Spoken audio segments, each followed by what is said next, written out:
Olá, amados, a paz do Senhor Jesus, aqui é o irmão Renato, retornando ao canal Hora Teológica, tudo bem com vocês? Hoje eu quero trazer essa dica de leitura aqui, botei a obra de cabeça para baixo aqui justamente de propósito para não apresentar logo de cara, né, porque é uma surpresa. Apesar que já fez parte de um vídeo temático, tá, eu vou falar de qual foi, e eu vou trazer aqui uma obra desse autor que é muito referenciado nesse tipo de pesquisa que eu também já vou falar. E antes de tudo, mano, eu quero agradecer a Deus mais uma vez, tá? Pela oportunidade de estar aqui com os irmãos novamente. E agradecer a Deus também por essa oportunidade de estar lutando realmente nessa semana aí contra essa virose que, olha, vou te falar, hein, deixou muita gente arreado. Eu fui uma dessas pessoas também que tive dias aí que eu fiquei de cama praticamente. E agradeço pelas orações dos irmãos aqui, a compreensão, a paciência, está também sempre perguntando. Tem gente que se posicionou, perguntou como é que eu estava, né, pela minha saúde. Então agradeço muito pelo carinho, pela preocupação de cada irmão, tá bom? E ainda estou me recuperando, mas já dá para começar a voltar a fazer os vídeos aí regularmente, tá bom, irmãos? Antes da gente começar a trazer esse review para vocês, dá aquele like, aquela curtida no canal, se inscreve você que não é inscrito e aciona o sininho das notificações, sempre lembrando, apertando o sininho vai abrir as 3 opções. A primeira opção, todas, você aperta para não perder nenhum conteúdo que subir novo no canal. E continue nos ajudando a divulgar nosso trabalho nos grupos, nas redes sociais, né? No Facebook, no Telegram, Instagram, no WhatsApp, tá bom? Para o canal nunca parar. Passamos dos 1.000 inscritos, mas vamos aí em busca dos 1.500, depois 2.000, e aí a gente vai, né, crescendo para tentar também colocar outros tipos de programações aqui que nós queremos colocar. Algumas novidades aí que já está em pauta para começarmos a fazer, pelo menos no meio do ano para lá. Tá bom, irmãos? A obra que eu vou apresentar para vocês é essa aqui, ó. Perspectivas Paulinas, do Ernest Käsemann, tá bom? Essa obra aqui que é da editora Teológica, a editora até fechou já nessa editora, mas olha, tem obras fantásticas. Ela lembra um pouquinho até pela fonte, pelo caráter de desenvolvimento das obras aqui, parecido mais ou menos com a Academia Cristã, pelo menos naquela versão mais antiga, né? Você tem aqui o Ernest Käsemann que, como eu falei, é um dos proponentes, debatedores ali daquelas posições sobre a perspectiva de Paulo, tá bom? Até apresentei já essa obra aqui nos vídeos de teologia paulina. Deixa eu mostrar para vocês aqui. Eu até anotei aqui que nós vamos comentar. Aqui a segunda edição de 2003. Ernest Käsemann. Ele é luterano, né? Aqui, ó. Nasceu em 1906, né? Estudou teologia em Bonn, que no caso era a antiga capital da Alemanha Ocidental, se não me engano, né? Marburg e Tübingen. Em 1931 concluiu seu doutorado. Foi professor de exegese do Novo Testamento em Mainz, né? 46, 51, em Göttingen, 51, 59 e em Tübingen, 59, 71. Faleceu em 98, em Tübingen, aos 91 anos de idade. Aqui tem algumas obras dele também aqui, ó.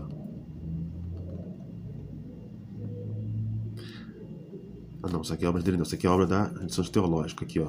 Paulo, Vida e Obra, Jesus de Nazaré, Cristo e Cultura, Teologia do Novo Testamento de Bultmann. Tem algumas obras aqui que já tentei procurar, não consigo achar nem a capa dessas obras, porque é tão difícil de encontrar, mas a gente vai pesquisar, vai em busca ainda. Vamos lá, tô sem a caneta aqui, hoje tô meio despreparado, sem a régua. Falando nisso, só um instantinho, deixa eu preparar aqui e pegar para vocês. Realmente eu tô meio despreparado aqui. Vamos sem a caneta mesmo, a gente vai no dedo. Índice geral, prefácio, capítulo 1, Antropologia Paulina. Capítulo 2, o valor salvífico da morte de Jesus em Paulo. Capítulo 3, justificação e história da salvação na Epístola aos Romanos. Continuamos. Aí vem reflexões de princípio, o lema História da salvação na Epístola aos Romanos, observações a respeito da doutrina paulina da justificação. Capítulo 4, a fé de Abraão em Romanos 4. Vamos ler um pouquinho sobre isso aqui.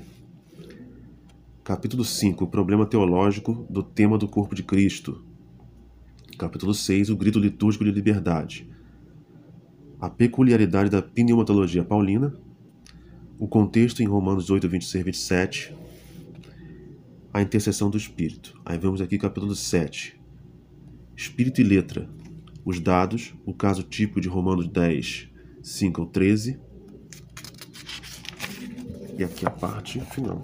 Parece bem pouquinho, né? É bem rápido. Índice dos autores, índice analítico e índice de referências bíblicas. Eu não falei para vocês que eu fui até lá no final, não falei. Aqui, ó, 272 páginas, tá?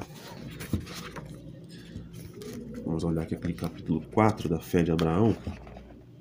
Ó, chamei certinho. Vou dar uma atenção especial aqui que é muito interessante. Ó. Na Epístola aos Romanos, o capítulo 4 ocupa uma posição-chave. Aqui se dá a prova escriturística de justificação pela fé. 3, 21 a 31. Isto tem sentido somente se a fé de Abraão antecedeu de algum modo a fé cristã e se, em última análise, se identificou com ela. É isto justamente que se deve ser demonstrado. Disso nasce necessariamente a questão de saber até que ponto Paulo pôde constatar a fé cristã antes de Cristo. Interessante, hein? E como resolveu a aparente contradição que isso implica.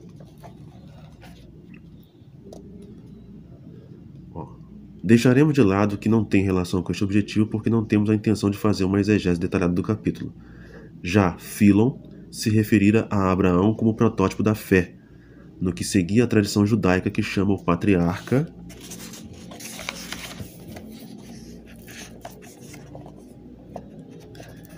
de nosso pai. É quase uma aparente contradição, eu vou daqui a pouco comentar isso. A argumentação paulina se insere, portanto, em um contexto firme da tradição, mas se afasta dele quando faz de Abraão o protótipo da fé cristã. Isso não significa somente uma compreensão diferente da fé. A polêmica que percorre todo o capítulo mostra que não se trata de uma ampliação ou de uma modificação da concepção judaica, mas de uma oposição a ela.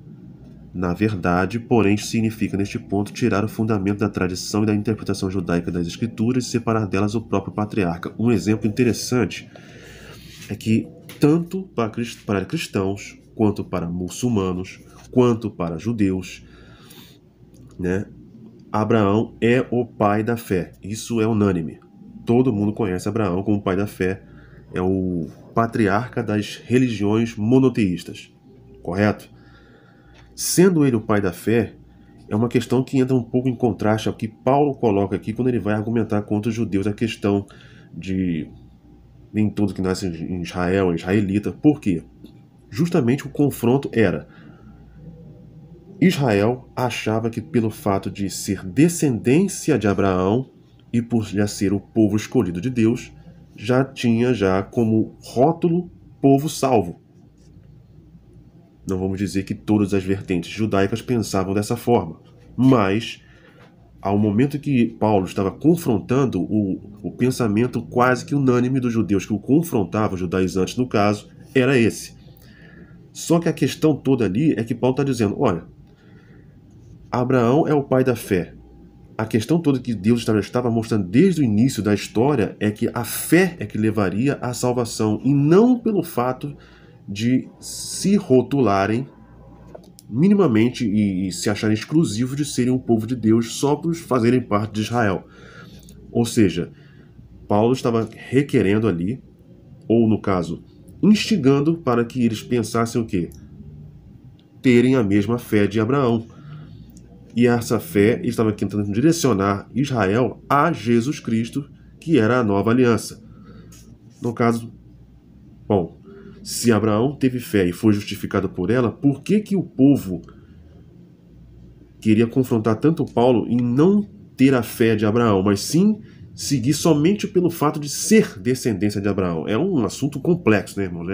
É meio complicado aqui. Paulo debateu bastante essa questão e não é que o povo judeu não tinha fé, não era isso. Mas a questão toda é que eles não olhavam pela fé de Abraão, em quem Abraão tinha fé e pelo fato de como Abraão foi justificado. A questão ali, não é porque eu sou escolhido por Deus que eu sou justificado, eu tenho que ter fé. Né? A fé é produzida, né? A fé não vem do próprio homem, mas precisa ter sinais de fé para que o homem seja salvo. Aqui outro ponto também interessante. do debate, é outro ponto que ele vai falar sobre Paulo aqui. Deixa eu ver aqui, eu até marquei. Página 197. Questão de perspectiva paulina é assunto denso, longo, né? Outro assunto interessante aqui que vai falar sobre os carismas, né? Os dons. Aqui, ó. A visão de Ernest Käsemann na interpretação sobre Paulo. Os dons do êxtase e dos milagres eram considerados como concedidos a toda a comunidade. Entenda bem isso, irmãos. Eu vou fazer um parâmetro aqui, um paralelo aqui dessa visão do que está discorrendo aqui o Käsemann com a visão pentecostal predominante. Não sei se todas ainda continuam pensando da mesma forma, tá? Permanecia fora de discussão. Vamos de novo. Os dons do êxtase e dos milagres eram considerados como concedidos a toda a comunidade. Ponto. Permanecia fora de discussão que era pelo batismo que se conferia o Espírito a todos os que entravam para a comunidade.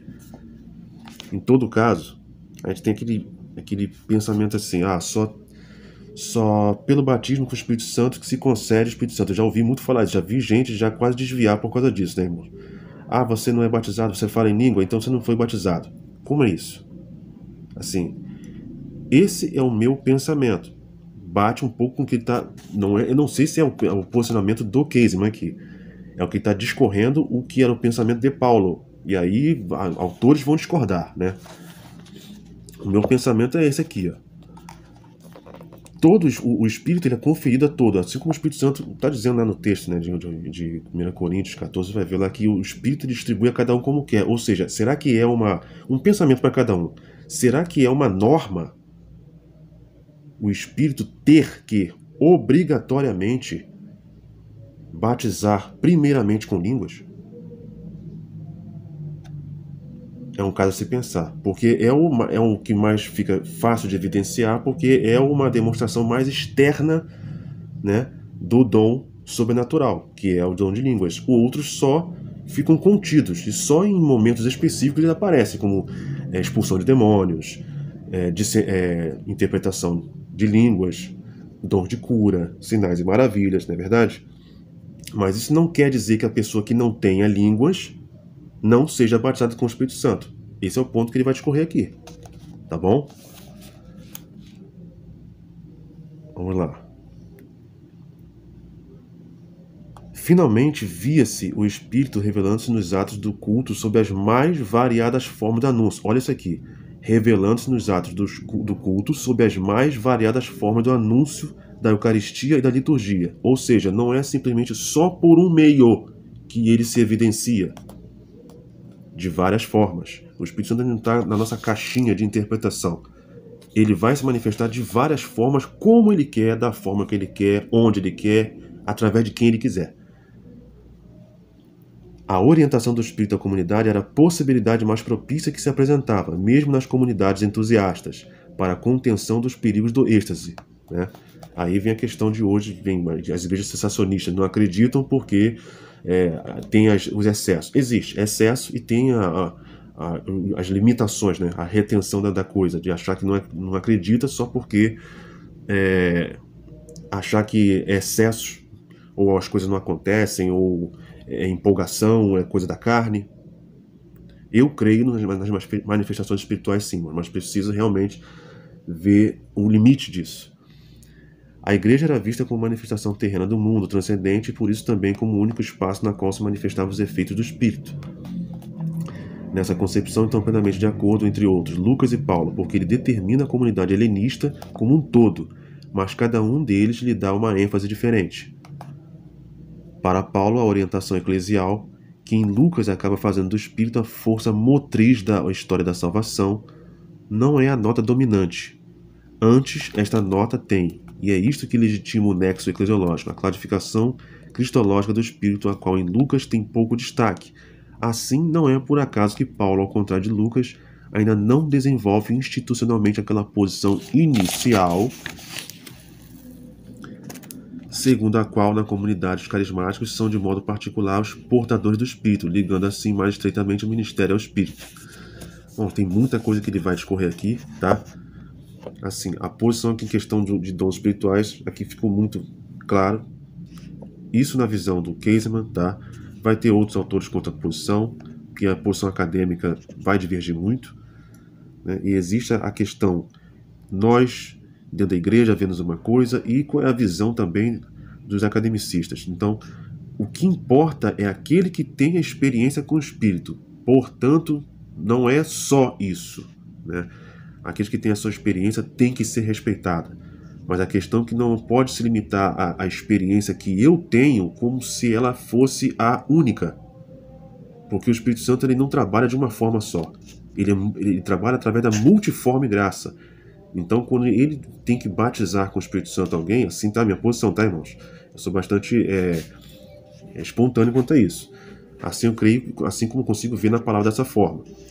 Batismo com o Espírito Santo, a maior evidência que nos mostra é a língua estranha, mas já não é a evidência final. Para mim, eu vejo dessa forma.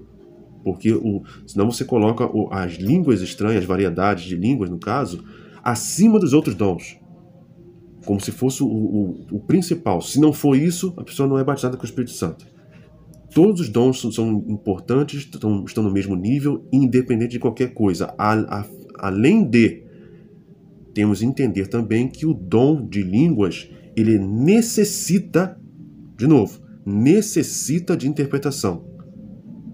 Porque se formos olhar a mais do que Paulo discorre ali em 1 Coríntios 14, o dom de línguas, ele é incompleto, ele necessita de interpretação para que a igreja seja edificada. Não é um dom de hipocrisia, né? Não podemos ver um dom como um dom de hipocrisia que só serve para mim, falo em língua para mim, tá ótimo. Não, o dom é para ser compartilhado. As manifestações espirituais do Espírito Santo é para que a igreja toda seja edificada e compartilhar com todos de igual forma. Tá bom, irmãos? Assim é o meu pensamento. E assim, ó, quer entender um pouquinho mais, pesquisar um pouquinho mais, isso aqui não é unanimidade, mas é só um parâmetro para a gente estudar, tá bom? Entre outros também a perspectiva paulina de uma forma geral. Tá aí a dica aí, ó. Perspectivas Paulinas, Jeanette Käsemann, tá? Uma obra fantástica. Fica a dica aí, muito obrigado por ter ficado com a gente até agora. Deus abençoe e até o próximo vídeo.